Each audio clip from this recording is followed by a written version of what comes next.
잠깐 기도하겠습니다. 소리 키고. 하나님 감사합니다. 오늘 말씀 앞에 집중할 수 있는 심령을 허락하심을 감사드립니다. 말씀에 집중하지 못하게 하는 모든 흑암이 결박되게 하시고 우리 안에 있는, 우리 밖에 있는 모든 창세기 3장, 6장, 11장의 흑암의 권세가 무너지는 그리스도의 참 빛이 선포되어지고 그리스도의 참 빛이 나의 인생의 절대 주권자가 되어지는 또 한 번의 전환점이 되어지는 예배가 되어지도록 말씀이 되어지도록 역사하여 주시옵소서. 하나님이 반드시 성취하실 하나님의 말씀만 되어지도록 부족한 죄 중의 입술을 성령으로 붙잡아 주시옵시고 전 성도의 마음과 가슴과 모든 생각이 옥토밭이 되어주어서 사람의 말이 아니라 오직 하나님의 말씀만 찾아드리는 성도들이 되어지도록 그리하여 말씀을 전하는 자나 말씀을 듣는 자나 오직 성령으로 하나 되어지게 역사하여 주시옵소서. 감사드리며 예수 그리스도의 이름으로 기도드렸사옵나이다. 아멘. 새해 복 많이 받으시기 바랍니다. 하나님께서 주시는 복으로 충만한 한 해가 되어지시기를 예수의 이름으로 축원합니다. 오늘 하나님께서 저희에게 주신 말씀은 로마서 10장 16절에서 21절 말씀입니다.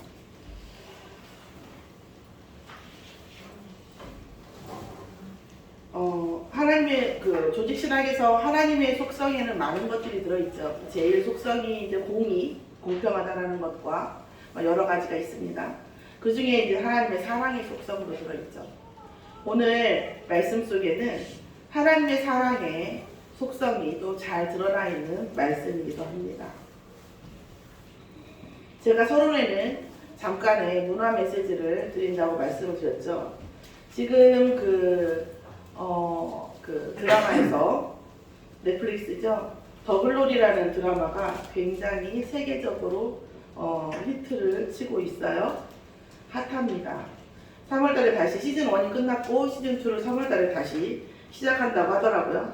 저는 시간이 없어서 정주행은 못하고 요약본하고 여러 가지 이제 이런 부분들만 자료만 좀 봤어요. 그걸 보고 있기 어렵더라고요. 저는 장로님 말씀 따라 제가 성질이 급한지 요약본이 전 최신에 맞더라고요. 언제 그걸 다 보고 있어. 그래서 봤습니다. 여러분도 아마 거의 대부분이 아실 겁니다. 재밌는 거는 이 김은숙 작가가 지금 이 학교 폭력과 그러니까 이제 악의 근원지죠. 악의 근원지를 뭘로 잡고 있냐면 교회와 무속으로 잡고 있습니다. 학교 폭력을 아주 잔인하게 했고 결국은 남의 인생이 아프든 슬프든 죽든 아무 상관없는 세상의 어떤 부류들을 말하고 있는 거죠. 나만 잘 살면 되고 그것도 좀 그래요. 진짜 행복한 것이냐? 여러분은 어떠세요? 그 사람들이 한정판 구두를 신고 대단한 집을 정원을 꾸미고 행복해 보이세요? 그 사람들이 진짜 사랑하는 것 같이 보이세요? 근데 그 사람들은 그게 행복이라고 믿고 있죠. 물론 그분들이 저를 보면 안 가지고 있는 주제에 그런 말을 이렇게 얘기할 수 있겠죠. 그럴 수 있겠지만 저는 단연코 그 사람들이 느끼는 그 행복이라고 하는 것은 행복하다고 하는 어떤 기준에 부합되는 신념 같은 것 그런 것이지 우월감과 신념 같은 것이지 진짜 행복인 건 아닌 것 같아요. 그러나 행복하다고 치고 그 행복의 근간과 다른 사람의 행복과 전혀 유리되어져 있는 이런 모습을 보여주는 게 지금 더글로리아 드라마예요. 그런데 그 악을 하는 그 친구들의 그 집안이 한쪽은 그러니까 정말로 악도 여러 군데인데 정말로 한 친구는 대형 교회의 목사님 딸이고 한 친구는 무당을 끼고 그죠? 무속인을 끼고 정치와 이런 거에 대한 이런 것들을 매매와 이런 것들을 하는 경제를 그렇게 해서 이제 어마어마한 경제와 권력과 높은 사람, 상류사회 사람들의 그런 어떤 비리들을 많이, 성비리죠. 이런 것들을 알고 있다 보니까 당연히 경제와 권력을 줄 수밖에 없는 그런 것들로 김은숙 작가가 설정한 거예요. 저도 그렇게까지는 안 생각했는데 그 비평가들의 얘기를 들어보니까 이제 우리는 교실이다. 그럼 그냥 교실이잖아요. 거리다 이렇게 거리고 지나가는 사람이면 그냥 지나가는 행인인가 보다 이렇게 생각하는데 우리가 그냥 쑥 지나가는 그런 화면 속에 그림 한 장, 행인 한 상, 옷 하나 있는 것도 거의 컨셉이라고 하더라고요. 만들어진 컨셉이래요. 그렇다고 본다면 이 배경, 두 가지의 배경을 놓고 김은숙 작가가 한 것은 김은숙 작가가 봤을 때의 이 세상에 대한 진단 결과예요. 이 세상의 악의 무리와 한마디로 더러운 것들은 거의 뭐에서 나온다? 교회와 무속에서 나온다. 이렇게 얘기하고 있는 거고, 이 한국 사회에 대한 이 진단이 전 세계적으로 뭐예요? 인정됐으니까, 납득되었으니까 전 세계를 지금 강타하고 있는 거죠. 그래서 한 폭의 두 배경을 교회와 무속으로 놓고 있어요.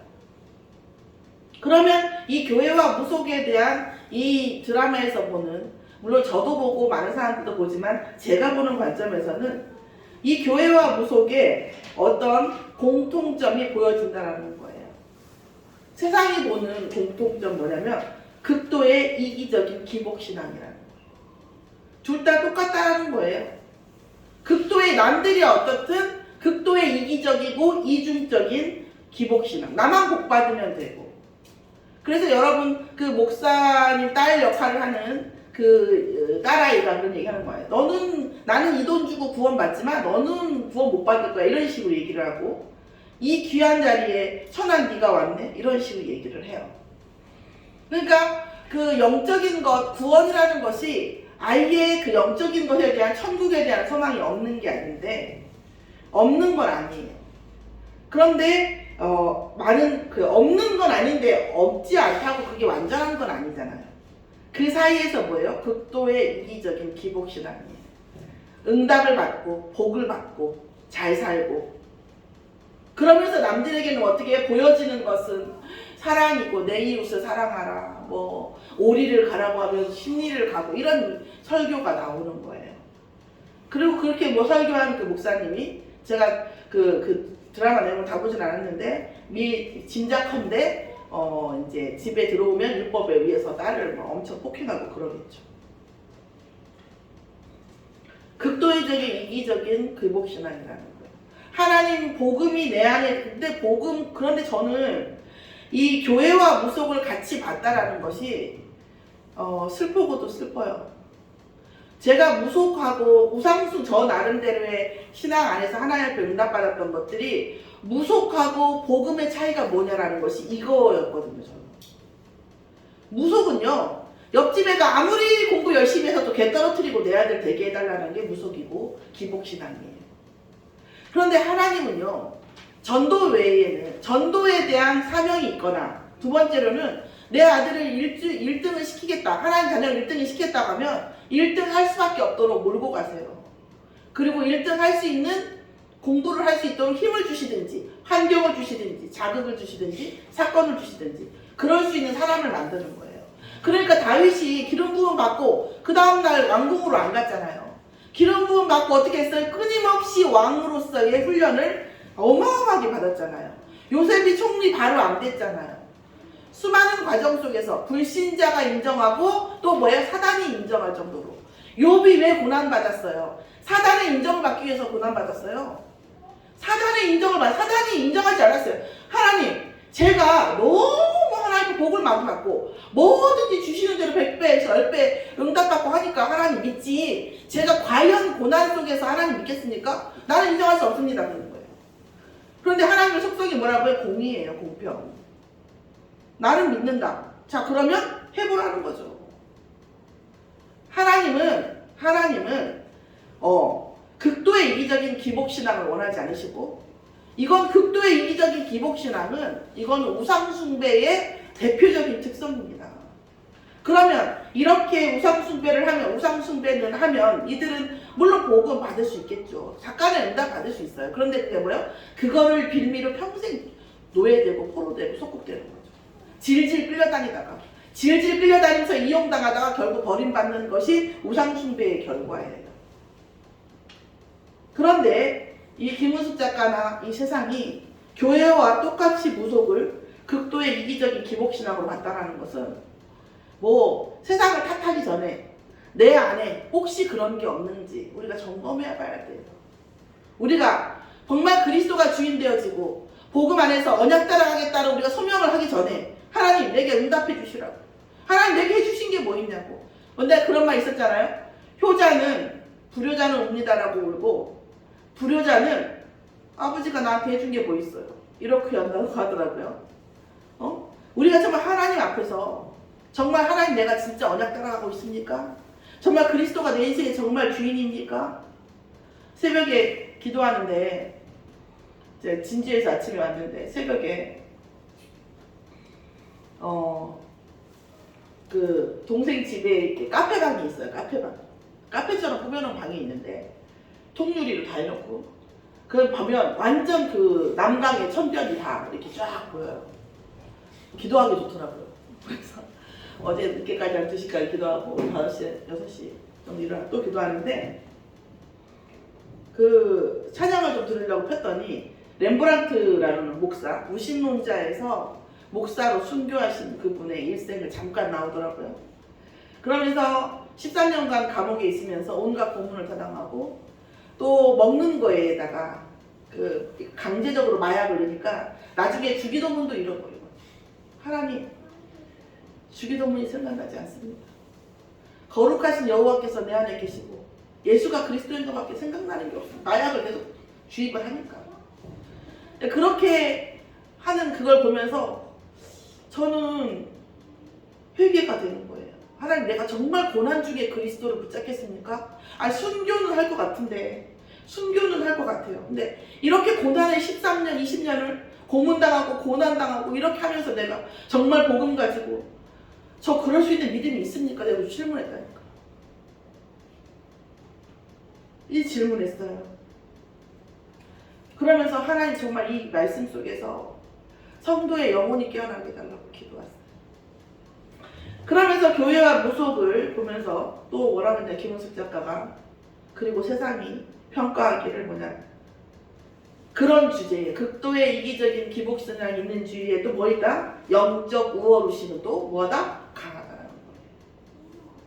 이 영적 우월의식이 너무나 강해요. 그 무속 쪽도 굉장히 강하고 이쪽도 그 교회 쪽도 굉장히 강해요. 근데 그 영적 우월의식이 세상을 사랑하라고 하요. 세상을 향해 나아가라고 하요. 땅끝까지 가서 증인되라고 한 하나님의 말씀과는 상관이 없는 그냥 우월의식이에요. 구원에 대한. 나는 회개하면 천국 가. 나는 어떤 죄를 지어도 하면 회개하고 고백하면 천국 가고 나는 죄사함을 받을 수 있어.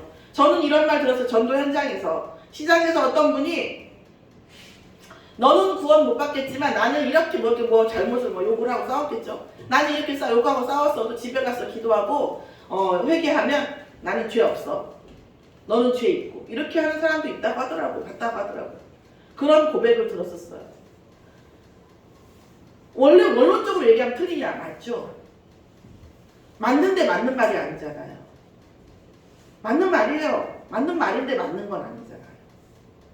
오늘 정말 이 그 문화 현장을 보면서 우리는 어떤 신앙이 있는지 혹시 또 교회가 그렇게 보이고 한다고 하시면 하나님께 통렬하게 질문하시기 바랍니다. 진짜 하나님, 저는 다시 또 이 많은 것들을 또 질문하고 하나님께 기도하게 되더라고요. 우리는 시작점이 있어요. 어떤 교회로 세상에 각인되어지며 하나님께서 어떤 교회로 우리를 인식하실 것인가. 이 부분을 놓고 다시 기도하게 되었습니다. 또 하나는 우리 개인이 어떤 기독교인이라는 거죠. 어떤 기독교인이라는 거예요. 복이라고 하면 뭐든지 좋고 사단이 줬던 누가 줬던 좋고 고난이라고 하면 뭐든지 싫고 헌신은 질색이고 저 자신이 먼저 그렇지 않은지 통렬하게 기도하는 한 주간이 되기를 예수님으로 축원합니다. 자, 오늘 말씀 속에서 하나님은 그런데 뭐라고 하셨냐면 너희가 외면하고 내 백성이 나를 돌아보지 않고 외면해도 나는 뭐예요? 손을 벌렸고 나는 너희들을 기다렸다는 거예요. 아이러닉한 말들이 많이 나오죠. 첫 번째 이사야의 외침에 대해서 말씀드려요. 이사야 6장 1절에서 10절을 보면 이사야가 하늘에 가서 영적 그러니까 스랍들을 보고 하나님 앞에 서게 됩니다. 하나님 앞에 서게 되면서 내가 이제 죄인인데 내가 죄인인데 하나님 앞에 섰으니까 난 이제 죽은 목숨이다. 이게 이제 그런 거잖아요. 죄인 상태에서 하나님을 보면 누구나 죽었잖아요. 그래서 죽은 목숨인데 천사가 제단 숯불이 뭡니까? 예수 그리스도의 상징이죠. 제단 숯불을 입술에 대면서 너 죄사함을 받았다 얘기를 합니다. 죄사함 받은 다음에 뭐 했어요? 하나님께서 누구를 보내고 그랬어요. 누구를 보내고. 많은 사람들이 복음을 놓치고 하나님 모르고 있는데 누구를 보내고 그러니까 이사야가 나를 보내셔서 합니다. 나를 보내주시라고. 그 다음에 예수님께서 하나님께서 뭐라고 하시냐면 내가 그 백성의 귀를 막고 깨닫지 못하게 하고 눈을 막고 보지 못하게 하고 생각을 막겠다 이렇게 말씀하십니다. 누구에게요? 사실은 내 백성이 아니라 구원받지 못할 자들에게는 눈을 막고 귀를 막고 생각하지 못하겠다 이렇게 말씀하십니다. 듣지 못할 것이라고 얘기를 하죠. 그럼에도 불구하고 말할 자를 보내는 거예요. 아이러닉하죠. 모순적이잖아요. 그렇죠? 분명한 뭐라는 얘기예요? 외치는 자가 있어도 구원받지 못하는 백성이 있을 것이라는 거예요. 사실은 대부분일 거예요. 더글로리를 보면서 많은 세상 사람들은 공감할 거고 많은 사람들은 맞다고 할 거고 합니다. 외치는 자가 있어도 구원받지 못하는 백성들은 그렇게 되겠죠. 자, 그런데 하나님께서 뭐라고 하냐면 거룩한 씨를 남겨두겠다고 하셨어요. 그 안에서 우리가 어떤 세상 속에 살고 어떠한 영적 환경 속에 어떤 문제 속에 있어도 예수가 그리스도시며 모든 문제 해결자시고 살아계신 하나님의 아들이심이 믿어지는 그것을 붙잡고 복음화 되어지는 하나님의 백성이 있을 거라는 거예요. 하나님이 남겨주시겠다라는 겁니다. 그래서 아무리 외치는 자가 있어도 하나님 구원받기로 작정되지 않은 자는 귀와 눈과 모든 것을 막고 하나님께서 반드시 어떤 상황 속 악한 상황 속에도 거룩한 씨는 남기시겠다는 말씀을 이사야 6장 1절에서 10절의 말씀 속에서 주십니다. 그런데 이 세상 곧 이스라엘, 특히 완고한 이스라엘, 이 완고한 이스라엘이 뭐예요? 구원받기로 작정되지 않는 거예요. 이방인을 들어서 내가 쓰면서 이 이스라엘 백성이 얼마나 영적으로 무딘지를 지금 보여주고 있다는 거예요. 여러분, 우리가 이런 문화 속에서 이런 세태 속에서 교회가 문제니까 대형교회, 지금 유튜브로 대형교회 막 엄청 좀 하는 사실적인 거 가지고 막 그 근거를 가지고 어마어마하게 대형교회에 대한 어떤 비판이 어마어마하게 나오고 있거든요. 그런데 이렇게 똑같은 메시지를 들어도 우리가 정말 복음을 확인하는 사람이 있고 뭐예요? 그러니까 교회는 안 돼. 그러니까 하나님은 없는 거야. 예수 믿는 것은 아무것도 아니야. 그것을 사실은 나쁘다고 말할 수는 없어요. 나쁘다고 얘기하기는 좀 어려운 것 같아요. 그냥 기독교가 잘못해서가 아니라 그것은 그 사람에게 할당된 은혜예요. 그 사람이 그렇게 말할 수밖에 없게끔 그 사람에게 하나님의 은혜를 주신 거예요. 그럼 우리는요? 그럼에도 불구하고 이사야처럼 뭐라고 해요? 외치라고 말하고 있어요. 그럼에도 말하고 외쳐라. 아이러닉하잖아요. 아니, 이사야는 보낸다고 하시면 누굴 보내고 하시면서 간다고 하니까 내가 눈과 귀를 막겠다. 이 사이에서 우리가 서 있습니다.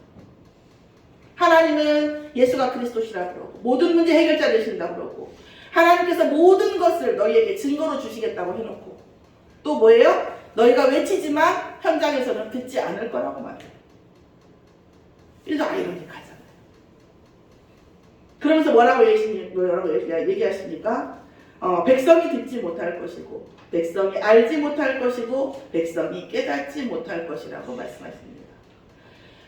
알지 못하고 깨닫지 못하는 그런 현장 속에서 요나가 얘기했잖아요. 요나도 그랬잖아요. 니느웨가 무지하게 악했잖아요. 말도 못하게 악했어요. 요즘도 악하지만 근데 제가 볼 때는 악한 현장은 노아 시대부터 해서 노아의 방주 시대부터 악한 것은 그 정도는 거의 뭐 그 시대와 비슷한 것 같아요. 사단이 하는 거기 때문에 우리가 상상할 수 없는 악함이 있다니까요. 제가 차마 아무리 사실이어도 여기서 말하기가 어려운 그런 악함 속에 있었단 말이에요. 그런 그 악함 속에서 하나님께서 거룩한 시를 하실 때에 그 악함을 뭐예요? 정죄하셔야 되잖아요. 그 악함을 징벌하셔야 되잖아요. 자, 지난주에 제가 말씀드린 것처럼 또 이번 주에도 말씀드리지만 이게 뭐냐면 외치라고 하는 것은 두 가지 의미가 있어요. 거룩한 시, 예정된 하나님의 자녀를 깨우는 것과 또한 구원받지 못한 자들에게 징벌할 수 있는 명분을 세우는 거거든요. 그리고 뭐예요? 복음을 외치는 이 와중에 전 세상에서 악한 영들이 어마어마한 세력을 가지고 있지만 복음 가진 자가 외칠 때 영적 배경이 바뀌거든요. 하늘의 배경이 바뀌거든요. 그래서 우리가 가진 복음을 현장에서 외칠 때 그 사람이 듣든지 말든지 현장에서 외칠 때 우리의 영적 배경이 바뀌고 그 현장의 영적 배경이 바뀌는 거예요. 그래서 그 사람이 바뀌든 안 바뀌든 우리는 상관이 없는 거예요. 하나님이 우리에게 외치라고 하셨고 외치라고 한 만큼의 응답을 이미 예비하고 계시는 거예요. 그래서 우리의 영적 배경이 아니 옆집에서 빌딩 사고 뭐 하면 무슨 아무 상관없잖아요. 내게 있는 게 중요한 거지. 그죠? 그 사람이 듣든지 듣지 않든지 우리가 외치고 우리가 우리의 신분을 드러내고 또 우리가 하나님 앞에 응답받는 것을 포럼하고 누리고 기도로 누리고 포럼으로 누리고 현장에서 누릴 때에 우리의 영적 배경이 바뀐다는 거죠. 그러니까 외치는 자에게 응답 주시겠다는 거예요. 요나도 마찬가지예요. 니느웨가 너무 악하니까 요나가 하나님 니느웨는 하나님의 속성을 아니까 저 사람들이 회개하면 구원해 주실 거잖아요. 그죠? 얘네들은 구원받을 자격이 없다니까요. 난 얘네들한테 가서 복음 전하기 싫어요. 도망간 거잖아요. 그쵸? 그래서 그 고기 뱃속에 들어갔잖아요. 그런데 요나가 하나님의 계획을 알게 됐잖아요. 그러면서 기도하고 나와서 니느웨에게 복음을 전했어요. 복음을 전했더니 아니나 다를까 회개했고요. 아니나 다를까 하나님께서 구원하셨어요. 그런데 이 요나서의 이 내용을 보면 여러분이 정말 저와 여러분이 반드시 응답해야 기억해야 될 것은 하나님의 계획은 니느웨에게 있는 게 아니에요. 하나님은 요나와의 관계, 요나와의 복음적 관계를 위해서 이 일을 하신 거지 니느웨를 위해서 하신 게 아니에요. 아니나 다를까 요나가 언약 붙잡고 나니까 니느웨는 다시 뭐 했어요? 폐악의 길로 다시 갔어요. 그걸 하나님도 아셨고 요나도 알고 있었어요. 그런데 요나는 나중에 뭐라 그래? 하나님이 나를 사랑하사 저 악한 니느웨를 사랑하기도 하겠지만 나를 사랑하사 니느웨를 통해서 나에게 주실 메시지가 있었구나. 나와의 언약이 있었구나. 이거를 이제 알게 된 거예요. 우리가 어떤 일이 고난적으로 되어지든지 우리가 어떤 일이 잘 되어지든지 안 되어지든지 하나님과 나와의 관계 속에서 질문되어지고 소통되어지면 사실은 상황과는 상관이 없는 거죠. 이사야가 나아가는 것은 이 세상에 물론 그 현장의 영적 배경을 위해서 나아간 거고 이사야에 대한 하나님의 언약을 놓고 지금 하고 있는 거예요. 그럼 왜 이사야? 그건 당연히 내 말씀이 성취돼야 됩니다. 이사야를 통해서 말씀이 성취되어지는 것을 우리에게 보여줘야 되니까 하나님께서 이사야에게 사명을 주신 거거든요. 그래서 그 백성이 되어지고 안 되어지고 세상이 되어지고 안 되어지고는 중요하지 않다는 거죠. 그럼에도 불구하고 하나님의 사랑을 보면 저와 여러분이 보면 뭡니까? 종일 조야로 뭐예요? 손을 벌리시고 계신다는 거죠. 오라고 하는 거죠. 오라고. 내 백성이 나에게 오라는 거죠. 하나님은 계속 우리가 외면해도 우리가 보아도 혹은 보지 못해도 뭐예요? 계속 내가 내 손을 벌려놓으라. 내 백성에게. 거슬려 말하. 그러니까 우리는 저 사람 안 들을 거야. 저 사람 안 믿을 거야 하고 우리가 굳이 이런 얘기를 할 필요가 있나 이런 생각을 하지만 하나님은 정작 하나님은 순종도 아니하고 거슬러 말하는 백성을 내가 그럴 줄 알면서도 종일 뭐 했다? 손을 벌리고 기다려보라는 거죠. 이게 하나님의 사랑입니다.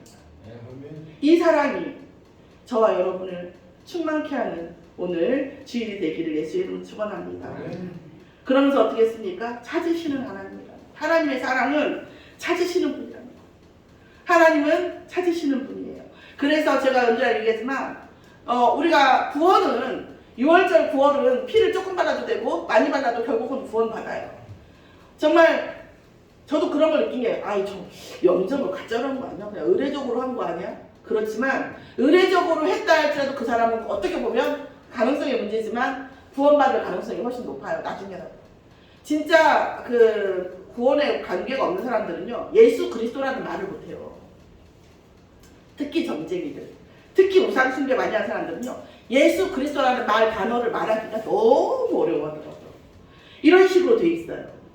우리가 하나님께서 그럼에도 불구하고 하나님은 뭐 했어요? 그래서 구원은 항상 어떤 믿음에 어떤 분량의 믿음을 가져도 우리에게 구원을 주세요. 그런데 응답은 그렇지가 않다니까요. 다윗도 그랬고 욥도 그랬고 뭐 요셉도 그랬고 모든 사람 물론 전 세계적으로 하나님의 시간표와 연결이 되어 있긴 하지만 자격이 없는데 응답을 준 일은 없어요. 오늘 뭐 어떤 총신에서 다윗이 음란한 짓을 해도 하나님께서 따지지 않은 사람 누가 무슨 일을 하는 거예요. 나단 선지자가 가가지고 그 음란에 대해서 얘기했을 때 바로 다윗이 무릎 꿇었지만 3가지 벌 중에 하나를 더 획득하고 어마어마한 벌을 받았는데 하나님은 응답은 정확한 계산해서 하세요. 믿은 만큼 우리가 하나님 앞에 정말 얼마큼 교류하고 소통하고 헌신하고 이거 비례합니다. 그런데 하나님께서 뭐예요? 전도에 대해서만은 응답은 전혀 자격을 따지지 않으신다니까요. 왜요? 종일 손을 벌리시고 누군가 정말 불신자에게 듣든 안 듣든 전도하고 또 말하고 외치고 복음을 전달하는 자에게는 자격과 상관없이 응답을 하신다니까요. 저는 살면서 그 전도하면 하나님 다시 주신다는 일념으로 돈을 안 벌고 일생 사시는 분도 봤다니까요. 남편이 일찍 돌아가셨는데 돈을 안 벌고 일생 사시더라고요. 결국 자녀들이 다 장학금 받고 뭐 결국 하시더라고요. 왜 돈을 벌어? 전도해. 나보고 그러더라. 저보고. 저는 또 이거에 또 전문 사역에 대한 하나님의 언약이 있어서 이렇게 웃으면서 얘기했는데 아니 근데 제가 그 전문 사역을 한다고 해서 전도만 하는 그분을 아니다라고 말할 수가 없더라고요. 증거가 너무 확실해가지고. 전도 앞에는 하나님께서 항상 오케이예요. 항상 오케이예요. 모든 응답을 열어놓고 계시는 거예요. 왜? 그걸 보면 여기를 보면 알 수 있잖아요. 순종하지 않더라도 거슬러 말할지라도 그런 백성에 내가 종일 손을 벌리고 있었다고 말씀하십니다. 그러니까 뭐예요? 하나님은 우리를 찾으시고 하나님은 뭐예요? 구원받을 자를 하나님 스스로 나타내시면서 뭐예요? 우리가 복음을 말할 때 복음을 말하는 이 복음 속에 하나님과 그리스도가 있잖아요. 하나님이 하나님이신 것과 예수가 그리스도인 것에 대한 증거를 우리에게 주셔야 될 거 아니에요. 나타낼 수밖에 없다니까요. 우리가 복음을 말하면 그리고 뭐예요?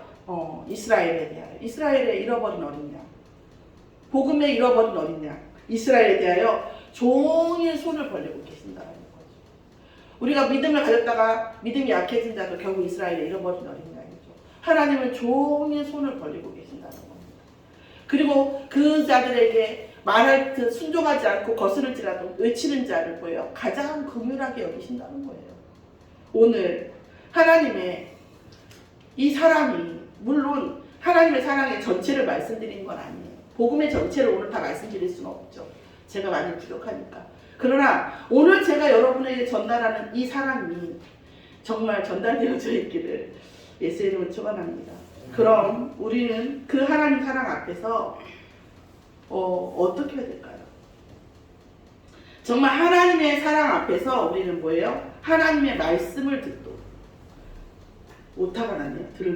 듣도록이죠. 하나님의 말씀을 우리가 듣도록. 제가 아무리 여러분에게 이렇게 간곡하게 말할지라도 그게 사람의 말인 것 같으면 편집하세요. 듣지 마세요. 여러분의 심령에 하나님의 말씀만 찾아서 들으세요. 여러분이 기도해 보세요. 하나님의 말씀이 무엇입니까? 하고 하나님의 말씀을 들어오는 것만 들으시면 됩니다. 여러분 정말 그 말은 무슨 말이냐면 하나님의 말씀을 찾으세요. 하나님의 말씀을. 그래서 하나님의 말씀을 들으려고 우리가 애통해하고 우리가 강구하고 이런 작업, 이런 일들이 우리의 이런 심령이 필요합니다. 그래서 제 말을 다 하나님의 말씀으로 들으세요. 이렇게 말씀드릴 수는 없어요. 그러나 저의 말 속에 하나님의 말씀이 들어있는지를 반드시 찾으셔야 합니다. 이거는 필수예요. 그리고 또 하나, 시기하고 노엽게 하시는 이유가 뭘까요? 왜 이스라엘 백성을, 이방 백성을 들어서 이스라엘 백성을, 곧 하나님의 백성을 시기하고 노엽게 할까요? 왜 그럴까요? 이스라엘 백성이 언약대로 살지 않기 때문에 이방 백성을 잘되게 하고 이방 백성들을 들어서 이스라엘 백성을 시기하고 노엽게 합니다. 왜요? 언약 찾으라고. 내 앞으로 오라고. 하나님의 사랑 안으로 오라고. 하나님의 사랑 앞에서 살으라고. 내 자식이니까 나와 소통하자고. 다른 데 가지 말라고. 이렇게 말씀하시는 거예요. 자, 그래서 그런 은혜로 택하신 그 남은 자. 그 남은 자에게 뭐예요?